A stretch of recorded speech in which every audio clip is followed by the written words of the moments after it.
तो चलिए दोस्तों स्टार्ट करते हैं आज की वीडियो। दोस्तों आज की वीडियो में बात करेंगे अष्टांग हृदय के चैप्टर नंबर 7 अनरक्षा अध्याय के पार्ट 2 के बारे में। इससे पहले वाली वीडियो में हमने दोस्तों इसी चैप्टर के पार्ट 1 के बारे में बात करी थी और उसमें हमने जो विषाक्त आहार और विरुद्ध आहार जो है वो क्या है और उसका शरीर पर प्रभाव जो है किस तरह से होता है, इन सब के बारे में बात करी थी। आज की वीडियो में देखेंगे दोस्तों कि पथ्य अपथ्य सेवन और त्याग की जो विधि है, जो एक प्रोसेस है, वो प्रोसेस किस तरह से होती है। उसी के साथ साथ देखेंगे कि निद्रा और ब्रह्मचर्या जो त्रिउपस्तंभ है उसमें से जो निद्रा और ब्रह्मचर्या है वो बचे हुए जो दो टॉपिक है उनके बारे में बात करेंगे। तो दोस्तों सबसे पहले देखते हैं पथ्य अपथ्य सेवन और त्याग की जो विधि है वो क्या बताई गई है, उसके बारे में बात करेंगे। दोस्तों ये जो पथ्य अपथ्य सेवन और त्याग की जो विधि वाला टॉपिक है ये आपके लिए पेपर के पॉइंट ऑफ व्यू से बहुत ही इंपॉर्टेंट है।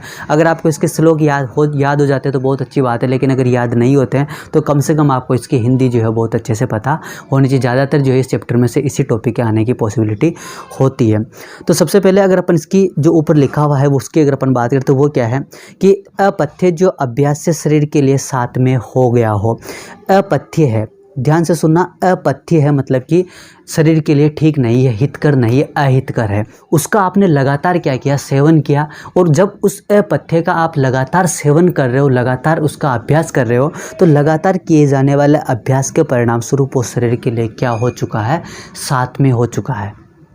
अच्छे से समझना, अच्छे से सुनना कि अपथ्य का मतलब है अहितकर है। वो चाहे आपको स्वाद के आधार पर, रुचि के आधार पर बहुत अच्छा लग रहा है, लेकिन शरीर की धातु के लिए, शरीर के दोषों के लिए, शरीर के बल के लिए, शरीर के ओज के लिए, शरीर के सत्व के लिए वो क्या है, अहितकर है। तो इसलिए उसको अपन क्या बोल रहे हैं, असात्मी बोलते हैं। लेकिन उस अपथ्य को दोस्तों आप बहुत लंबे समय से लगातार ग्रहण कर रहे हो, जिसकी वजह से आपने उसका लगातार अभ्यास किया, तो उस लगातार अभ्यास के परिणाम स्वरूप वो शरीर के लिए क्या हो चुका, साथ में हो चुका। लेकिन अब उसको आपको छोड़ना है, मतलब उसका क्या करना है, त्याग करना है।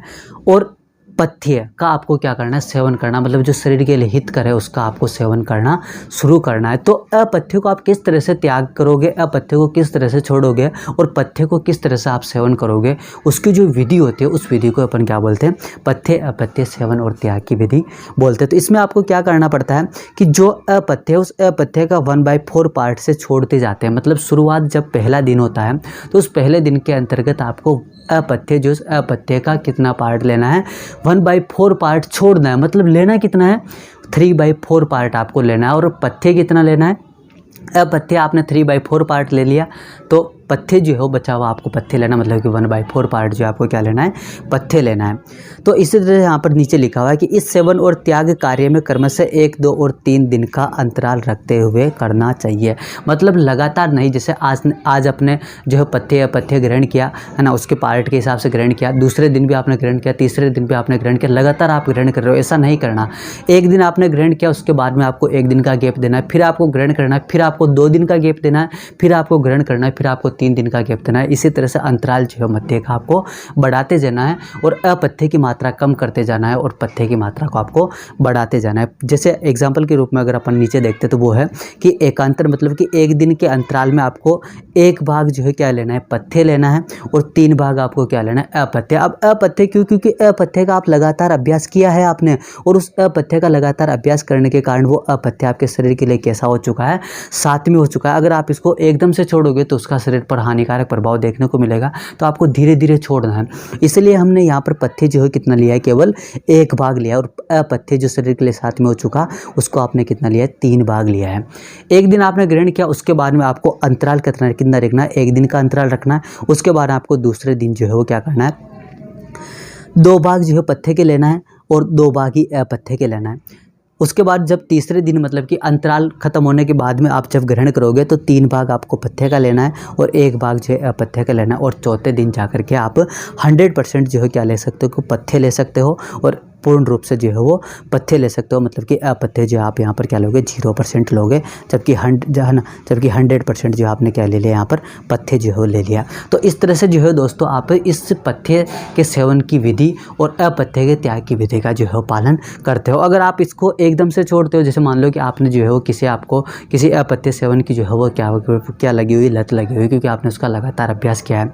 तो अगर आप उसको एकदम से छोड़ोगे दोस्तों तो उसके हानिकारक प्रभाव, एक तरह से अपन कह सकते हैं कि उसके जो भी प्रतिकूल प्रभाव है वो है ना, प्रतिकूल प्रभाव जो शरीर में देखने को मिलेंगे। तो इसलिए आपको एकदम से नहीं छोड़ना, आपको धीरे धीरे छोड़ना है। जैसे आप जैसे बहुत सारे लोग नशा मुक्ति अभियान में जाते हैं या फिर नशा मुक्ति केंद्र में जाते हैं, तो वहाँ पे उनका नशा जो है धीरे धीरे छुड़ाया जाता है, एकदम से नहीं छुड़ाया जाता। क्योंकि अगर एकदम से छोड़ने की कोशिश करोगे तो प्रतिकूल प्रभाव जो है आपके शरीर में देखने को मिलेगी। क्यों? क्योंकि वो जो चीज़ आप एकदम से छोड़ने की कोशिश कर रहे हो वो लगातार अभ्यास की वजह से आपके शरीर के लिए क्या हो चुकी है, साथ में हो चुकी है। और साथ में होने के कारण उसका अगर आप एकदम से सेवन बंद करोगे तो उसका प्रभाव तो आपके शरीर में देखने को मिलेगा। तो इस तरह से आपको प्रयोग में करना चाहिए। अब नीचे लिखा हुआ है कि सहसा जो है आपको पथ्य का ग्रहण और त्याग नहीं करना चाहिए, क्रम से जो आपको करना चाहिए। अगर सहसा मतलब कि आप एकदम से जो है पथ्य का त्याग करना और पथ्य का ग्रहण करना भी रोग का कारण होता है, क्योंकि अपथ्य शरीर में सात्म्य अनुकूल हो गया है और पथ्य असात्म्य प्रतिकूल, अतः क्रम से ही जो है त्याग और ग्रहण करना चाहिए। इसीलिए दोस्तों ये जो विधि है इस विधि का पालन करना यहाँ पर आपको ज़रूरी है। अब देखते हैं दोस्तों कि नीचे लिखा हुआ है कि कर्मेण पचिता दोषाम कर्मेण अपचिता गुणा संत ये अंतु प्रादुर्भाव प्रकंप्या भवंती है च, मतलब कि क्रम से क्षीण हुए दोष और क्रम से बढ़े हुए गुण, इससे दोष पुनः उत्पन्न नहीं होते हैं और गुण जो है वो स्थिर हो जाते हैं। इसलिए आपको क्रम से जो है इसका प्रयोग और सेवन करना चाहिए। आगे देखते हैं दोस्तों, अगला टॉपिक वो है निद्रा। निद्रा की बात करते हो, निद्रा की अगर अपन बात करें तो शरीर, व्यक्ति के शरीर का जो सुख होता है, दुख होता है, बल होता है, अबल होता है, वृषता होता है, ज्ञान अज्ञान, ये सारी जो है क्या होती है, निद्रा के अधीन होती है। अगर मान लो कि कोई भी व्यक्ति रात्रि के टाइम जागता है, अधिक मात्रा में अगर जागरण करता है, तो दोस्तों रात्रि जागरण की वजह से उसमें वात जो है क्या होता है, प्रकोपित हो जाता है, मतलब कि वात की वृद्धि होती है। अगर मान लो कि कोई भी व्यक्ति दिन में सोता है तो उसकी वजह से जो है उसके शरीर में कफ की वृद्धि होती है। लेकिन अगर दोस्तों इसी के विपरीत कोई भी व्यक्ति बैठे बैठे अगर सो जाता है तो उसकी वजह से उसका कोई भी नुकसान नहीं होगा, मतलब कि ना तो उसमें वात की वृद्धि होगी और ना ही कफ की वृद्धि होगी। इसलिए बताया गया है कि अगर बैठे बैठे आप झपकियाँ लेते हो, ऊँघते हो, तो उसकी वजह से आपके शरीर में ना ही वात दोष बढ़ेगा और ना ही कफ दोष बढ़ेगा। लेकिन अगर इसी के विपरीत अगर आप रात्रि में जागते हो तो वात दोष जो है वो क्या होगा, बढ़ेगा। और दिन में अगर आप सोते हो तो उससे क्या होगा, कफ दोष जो है बढ़ेगा। ग्रीष्म ऋतु में दिन में आप सो सकते हो। अजीर्ण का श्वास का अतिसार, उसके अलावा ओल्ड पर्सन और चाइल्ड, मतलब कि जो भी बूढ़े व्यक्ति होते हैं और जो बच्चे होते हैं उनको दिन में सोना बताएगा, मतलब कि दिन में जो है सो सकते हैं। देखो दोस्तों, जो निद्रा है ना, उस निद्रा के आने का कारण जो है वो स्वाभाविक रूप से शरीर में कफ की वृद्धि होना बताया है। अगर मान लो कि किसी भी व्यक्ति को निद्रा का वेग आ रहा है, मतलब निद्रा का वेग जो है उत्पन्न हो रहा है किसी के शरीर में, इसका मतलब उसके शरीर में स्वाभाविक रूप से कफ की जो है वृद्धि हो रही है। तो उस स्वाभाविक रूप से होने वाले कफ की वजह से ही क्या होती है, निद्रा जो है उत्पन्न होती है।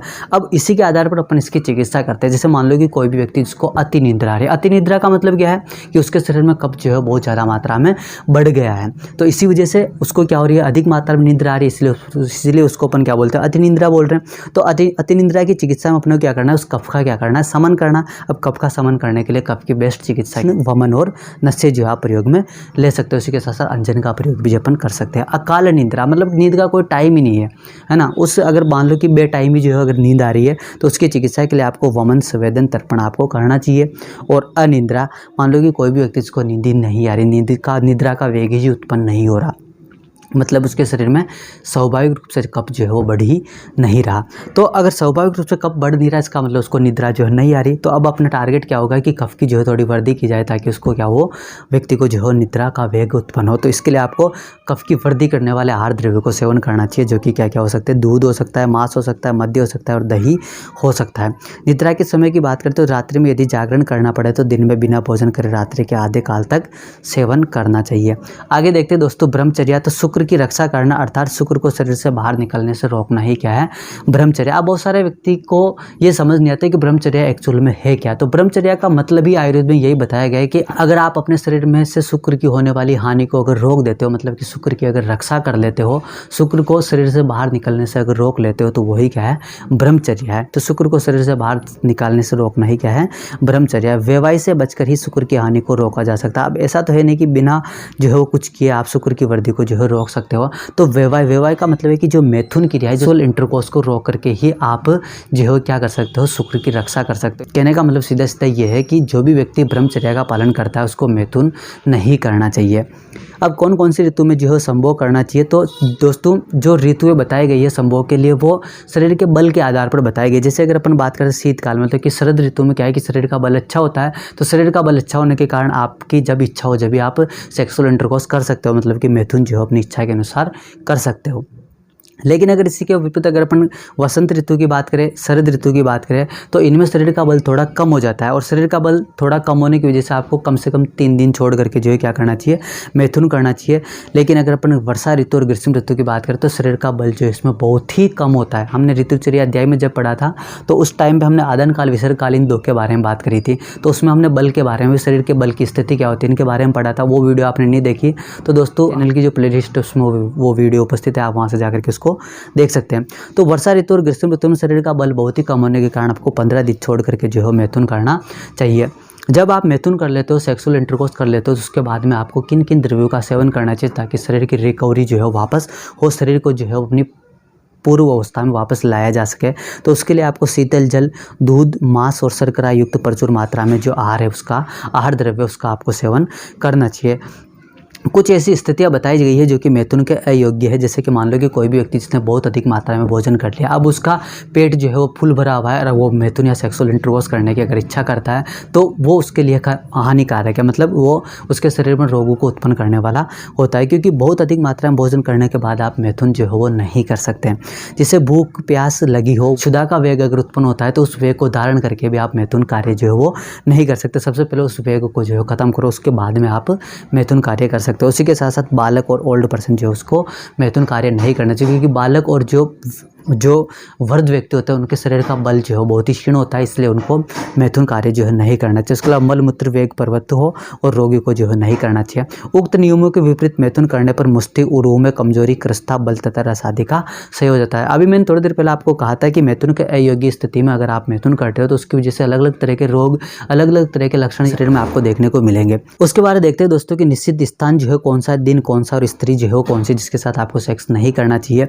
तो निश्चित स्थान की बात करते हैं तो गुरु ग्रह, देव ग्रह, राजग्रह, चबूतरा, जल स्थान, चौराहे, इन सभी स्थानों पर आपको मैथुन कार्य जो है नहीं करना चाहिए। निश्चित दिन की बात करें तो पूर्णिमा और अमावस्या जो मुख्य रूप से ऐसे दिन है जब आपको सेक्सुअल इंटरकोर्स नहीं करना चाहिए। और निश्चित स्त्री की बात करें तो रजस्वला, धर्म में हो, मोटी हो और गर्भिणी, उसके अलावा दूसरे की स्त्री के साथ में आपको मैथुन कार्य नहीं करना चाहिए। तो दोस्तों इस तरह से जो हमारा चैप्टर कंप्लीट हो जाता है, जिसके अंतर्गत हमने आज की वीडियो में ब्रह्मचर्या, निद्रा और उसी के साथ साथ पथ्य अपत्य सेवन और त्याग की विधि के बारे में बात करी। इससे पहले वाले पार्ट फर्स्ट के अंदर हमने विरुद्ध आहार और उसके अलावा विषयुक्त आहार जो है वो क्या होता है, उसकी परीक्षा किस तरह से की जाती है, इनके बारे में बात करी। और दोस्तों इस तरह से जो हमने इस चैप्टर को समाप्त कर दिया। आने वाले नेक्स्ट वीडियो में हम अष्टांग हृदय के नेक्स्ट चैप्टर के बारे में बात करेंगे। Thank you so much guys.